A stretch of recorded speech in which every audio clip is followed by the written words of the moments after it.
Elle est totalement antidopage, c'est-à-dire qu'elle a construit quelque chose qu'elle veut sur du long terme, comme tu disais tout de suite. C'est-à-dire que la performance court-termiste ne l'intéresse pas. Et Manon, depuis que je travaille avec elle, elle ne s'est jamais blessée. Alors, elle a toujours des petits bobos qui peuvent intervenir, mais qui s'estompent très rapidement parce qu'elle est très très bien entourée, elle connaît parfaitement son corps.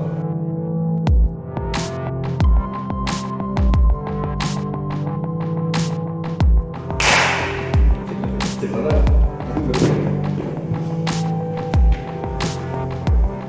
On met tout ça en place, on est nickel. Rebonjour tout le monde, super. Bon retour sur le podcast Those Who Care. Toujours ces petites vidéos avec Joachim Israël, avec son sourire. Le sourire niais, il est pire que moi parfois. Bref, aujourd'hui, sujet de la vidéo, du coup, on en a fait plusieurs et on voulait parler d'une thématique un peu spécifique aujourd'hui, du moins qui ressort beaucoup en CrossFit, mais qui est spécifique au sport en général et puis à l'être humain, je pense. Ce souci de la performance, de toujours faire mieux, aller toujours plus loin, être plus fort, entre guillemets. On va revenir sur la devise des Jeux Olympiques, pas loin. Mais du coup, voilà, on voulait parler de cette performance, mais aussi parler de la santé, voir s'il y avait des liens à faire, à pas faire, ou du moins s'il y avait des choses à faire ou à ne pas faire. Et du coup, ce qui m'intéressait, serait de commencer un petit peu par une forme de définition que tu pourrais nous donner de la performance, ou la tienne, puis pareil, peut-être de la santé, voir un peu où est-ce que tu te situes par rapport à tout ça. Ouais, souvent on dissocie quand même les deux, on en néglige un pour l'autre. J'ai pas de définition vraiment précise des deux. Pour moi, la performance, voilà, ça va être s'optimiser. Et la performance, pour moi, elle va aller même au-delà. Si on parle de s'optimiser, ça va être presque un métier. Je veux dire, j'en parle un peu comme par rapport à Manon. Manon Gonesse, c'est une athlète que je suis, qui est 60e mondiale. C'en est son métier, quoi, le sport. Donc, en CrossFit. C'est en CrossFit, ouais, c'en est son métier. Donc, c'est totalement autre chose que de vouloir performer pour son propre plaisir. Ouais. Ça nécessite un encadrement parce qu'il faut avoir aussi une santé qui tient la route pour pouvoir performer. Si on n'a pas la santé, je ne pense pas performer. Ou alors c'est compliqué. Je pense que les deux sont intimement liés, d'une façon même obligatoire, c'est intimement lié pour moi, la performance et la santé. Après la performance, voilà, ça va être une optimisation de soi. Après, dans ton définition qui est super intéressante, je ne sais pas si tu l'as déjà partagée sur les vidéos, mais je peux même la rappeler parce qu'elle est intéressante, cette définition de la performance qu'on n'entend pas forcément partout. Du coup, je refais une petite vidéo vraiment spécifique à cette définition que j'en ai. Elle n'est pas actée sous une forme de phrase, mais ça va venir. L'idée pour moi de la performance, elle est d'être capable d'atteindre ses objectifs personnels, mais dans n'importe quel domaine. Donc ça va être aussi bien au niveau sportif, on veut atteindre tel niveau ou réussir tel championnat, telle compétition. On a aussi les domaines simplement du boulot, on veut simplement réussir à donner une présentation au boulot qui va être extrêmement efficace, ou bêtement on veut savoir que tous les soirs on va rentrer et être capable de s'occuper de ses enfants, on va être en forme pour ça, et c'est une forme de performance en fait. Pour moi l'objectif il est là, c'est qu'on va s'entraîner tous les jours, donc on va faire du sport, on va faire attention à notre sommeil, à notre nutrition, à notre état mental, à toutes ces choses, dans l'optique d'être meilleur par rapport à ce qui est pour nous le plus important. C'est pas mal comme phrase, je vais la retenir celle-ci. L'idée est là, c'est vraiment de prendre en compte un petit peu tout ce qu'on fait au quotidien, donc l'idée d'être proactif dans une optique future. Voilà, on est pas mal là et je pense qu'on s'entend plutôt bien là-dessus et c'est ce qui fait qu'en général on en discute. Donc tu nous parlais de Manon Gonesse qui est du coup 60e niveau mondial, qui est Fittest of Belgium en CrossFit. Et puis qui va faire, si je ne me trompe pas, les Europes aussi en championnat d'haltéro. Ouais, c'est ça, je ne suis pas trop long, j'ai fait mes devoirs. Maintenant que je rencontrerai un jour, j'espère, parce qu'on en parle souvent avec toi. Du coup, c'est un exemple, entre guillemets, d'un extrême du continuum. C'est le sport de haut niveau, c'est littéralement la performance, un peu comme tout le monde la voit aujourd'hui. Mais à l'inverse, qu'est-ce qui serait important au niveau performance pour des gens de tous les jours? Pour toi, qu'est-ce qui va nous permettre d'atteindre ces performances dont je parlais? Déjà, c'est une base fondamentale, je veux dire, c'est être bien dans sa tête, être bien dans son ventre. Ouais. Je veux dire, être bien dans son ventre, c'est pas quelque chose dans lequel je suis expert. Moi, je suis plutôt être bien dans ma tête, voir un coup faire la fête. Je suis plus dans cette idée-là. Mais pour le sport, moi, j'ai eu la chance de pouvoir tester et être encadré par quelqu'un qui m'avait aidé sur le plan nutritionnel. Ça n'a rien à voir, je veux dire, c'était radical, j'étais plus léger et plus fort. Donc voilà, tout est dit. Hein, c'est juste un style de vie qui ne me convenait pas à moi. Ça, c'est propre à chacun. Peut-être trop strict aussi. Peut-être trop strict aussi, hein, peut-être trop strict, un changement trop radical. Mais je pense que oui, c'est apprendre à bien remplir son assiette de façon intelligente. Proscrire aussi un petit peu au mieux possible toute forme médicamenteuse quand quelque chose ne va pas bien. C'est peut-être pas un médicament qui va le résoudre, ça peut être aussi autre chose, un comportement, un style de vie, savoir prendre du temps pour soi aussi. c'est super important. Tu vois, hier, j'étais un peu à bout de souffle par rapport à tout ce qui se passe en ce moment, ce qui est génial. Hein, c'est génial, mais c'est de la bombe atomique. Mais tu vois, juste aller plonger, on a la chance d'être à la mer. Aller plonger, tu vas passer une matinée à l'océan et plonger, et tout de suite la tête elle va beaucoup mieux. Et je pense que voilà, si n'importe qui veut être performant, il faut qu'il sache prendre un petit peu de temps pour lui, pour prendre soin de soi, prendre soin de son assiette aussi, et faire attention à soi et écouter son coach si on a confiance en lui. Je pense que c'est important. Si vous avez des doutes dans la confiance en votre coach, c'est peut-être qu'ils sont justifiés. Par contre, si vous avez confiance en votre coach, sollicitez-le au maximum, c'est super important. Ouais, et du coup, ce que tu nous donnes comme exemple d'aller plonger, moi j'aime beaucoup, on pourrait l'englober dans un terme que j'aime beaucoup appeler les déconnexions. En fait, c'est ce qui se passe aujourd'hui dans notre société, on passe notre temps à être connecté, alors on parlera aussi bien des outils numériques, ordinateurs, téléphones, etc. Mais on parlera aussi des relations sociales, en fait on passe notre temps à être en relation, généralement au boulot on a les collègues, on a le patron ou n'importe qui, ou alors on a notre propre patron, les coups de téléphone, la famille à la maison, bref. L'idée c'est de prendre du temps pour soi, parce qu'au final c'est ce qu'on ne fait plus forcément, et si possible de le prendre en pleine nature. C'est le top. Là, l'océan a quand même des effets extrêmement bénéfiques sur la santé. On ne va pas aller trop loin là-dessus, mais l'océan, le soleil, pour une fois qu'il y avait du soleil en montagne. Pauvres sont ceux qui vivent à la ville. C'est exactement ça. Vous l'avez vu pendant le confinement. Pauvres sont ceux qui vivent à la ville. Mais voilà, l'idée est de faire des déconnexions. C'est un exemple très simple pour prendre soin de soi.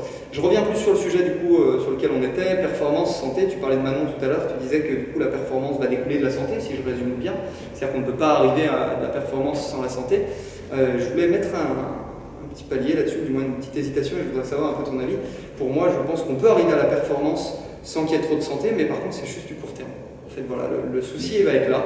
C'est que la question, elle est de savoir ce que vous voulez vraiment. Est-ce que vous voulez quelque chose à très court terme, à court terme, à moyen terme ou à long terme? Et dans ce cas-là, construisez un plan, on appelle ça de la planification. Ensuite, il y a la programmation en dessous, mais la planification sur le long terme. Et du coup, votre santé, elle se planifie un petit peu, elle s'organise, ça ne se fait pas comme ça du tac au tac, sauf si vous avez une école qui vous a tout appris et vos parents qui vous ont tout appris, etc. Et là, vous avez de la chance, ou du moins qui vous ont appris les bonnes choses. Mais voilà, du coup, je voudrais savoir un petit peu comment ça se passe, soit avec Manon, soit comment toi tu l'envisages aussi par rapport à tout ça. Alors Manon, j'ai qu'un rôle qui est défini sur l'haltérophilie avec Manon, mais force de discuter avec elle, je prends conscience aussi de son fonctionnement. Par exemple, elle proscrit de son régime toute forme de médicament. Je veux dire, elle n'a aucun médicament chez elle. C'est important de le dire. Je veux dire, même si elle a mal au crâne, elle ne prendra pas de paracétamol. Donc maintenant, déjà, elle ne boit pas, elle ne mange pas de sucre, elle ne boit pas d'alcool, bien sûr, elle boit de l'eau. Elle est totalement antidopage, c'est-à-dire qu'elle a construit quelque chose qu'elle veut sur du long terme, comme tu disais tout de suite. C'est-à-dire que la performance court-termiste ne l'intéresse pas. Et Manon, depuis que je travaille avec elle, elle ne s'est jamais blessée. Alors elle a toujours des petits bobos qui peuvent intervenir, mais qui s'estompent très rapidement parce qu'elle est très très bien entourée et elle connaît parfaitement son corps. Son corps est un outil de travail qui est vraiment exceptionnel, qui est totalement naturel. Et pour moi, c'est vraiment un exemple. Hein, c'est aller regarder sa forme de détermination, comment elle s'entraîne, comment elle s'alimente et comment elle vit. Je veux dire, c'est quelque chose qui est vraiment exemplaire si on veut se diriger vers la haute performance, hein, on peut dire ça. Et ça en devient un métier au bout d'un moment, mais même si vous n'êtes pas dans cette recherche de haute performance, le style de vie qu'elle peut avoir qui est sain pour elle sera forcément sain pour beaucoup de monde. C'est juste que derrière, elle a une telle connaissance de son corps, de son propre corps, que ça en devient assez astronomique quand même. Ouais, je pense que là-dessus, il faut vraiment réagir et j'espère que ça va tilter un peu dans votre tête, ou du moins dans la tête de certaines personnes. Connaître son corps, c'est une chose primordiale en fait. Au final, c'est l'un des problèmes de la société, je pense, actuelle. C'est un avis personnel, ça l'était peut-être avant aussi, je dis actuel, je ne sais pas, je ne suis pas si vieux. Mais du coup, l'idée est simple, c'est qu'on ne se connaît plus assez, on passe notre temps à se concentrer sur des choses qui sont externes et on n'écoute plus son corps. Beaucoup de gens n'arrivent plus à différencier faim, soif, stress, alors que c'est super important. On n'arrive pas à savoir vraiment quand est-ce qu'on a mal ou qu'on a juste des courbatures, enfin bref, il y a plein de choses comme ça, ou bêtement, les gens n'arrivent pas à bouger chaque partie de leur corps de façon dissociée, etc. Et voilà, comme ça, c'était l'exercice de l'autre jour. Bref, donc ça c'est une première chose, c'est un premier conseil, réapprenez entre guillemets à vous écouter. Ça se fait de plein de façons différentes. L'une des plus simples, c'est de noter à la fin de vos entraînements comment vous vous sentez, ou de noter, entre guillemets, est-ce que vous avez digéré ce que vous aviez pris 2 heures avant, apprenez à voir un petit peu les aliments qui vous créent des maux d'estomac ou des choses comme ça. Ça prend un peu de temps, bien sûr. Toutes les choses qui vont avoir des effets bénéfiques sur long terme vont prendre du temps, comme de l'investissement en immobilier ou n'importe quoi. C'est de l'investissement en vous. Et du coup, en investissant en vous, vous pouvez par la suite aller prendre plus soin de votre famille ou réussir plus, entre guillemets, vos objectifs, vos projets de boulot, je ne sais quoi. Donc voilà, il va falloir faire des choix dans la vie de tous les jours et prendre du temps pour soi. Ça, c'est vraiment important. Est-ce que toi, tu aurais des conseils un peu spécifiques par rapport à ça?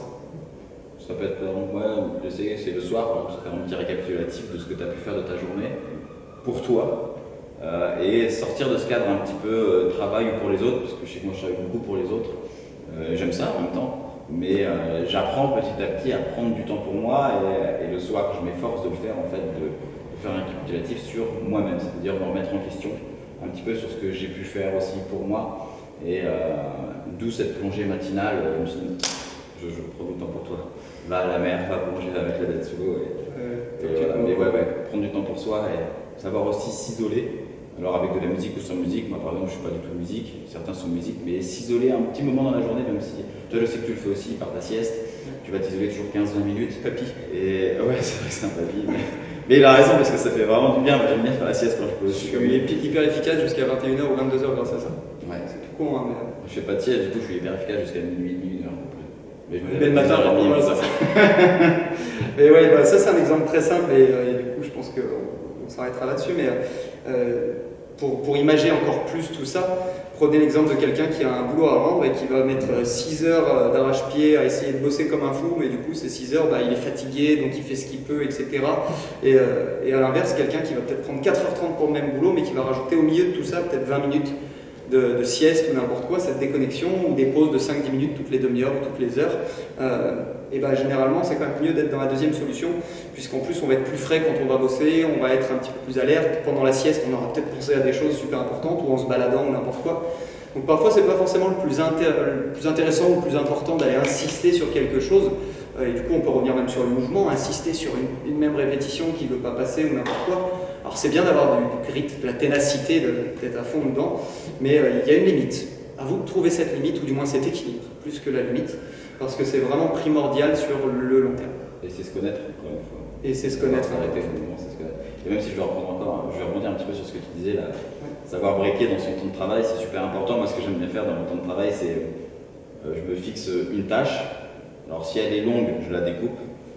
Si elle est courte, je me fixe un petit cadeau à la fin. Alors c'est un truc très simple, soit un petit bol d'air, soit un petit truc de chocolat, ou c'est n'importe quoi, tu vois, un petit kiff, un petit truc qui dure très simple, ou même une chanson, tu vois. You'll Be a Woman Soon de Pulp Fiction par exemple, ça j'adore. Tu te mets un petit truc à la fin qui va te faire du bien, qui va te faire plaisir, et hop, et c'est reparti. Qui va pas non plus te sortir trop de ton focus, mais qui va te permettre de repartir et tu t'auto-congratules. Et je trouve que ça fait du bien de dire allez, ça c'est bien passé là-dessus. Yes, c'est important. Exactement, ça me plaît beaucoup. Bon, on va s'arrêter là-dessus du coup pour cette nouvelle vidéo. Encore une fois, on va en filmer 2-3 autres. Ça ira bien. D'ici là, tout le monde, je vous souhaite bien du bonheur, comme on le dit, et puis pensez futur, vivez présent. Salut tout le monde. Salut.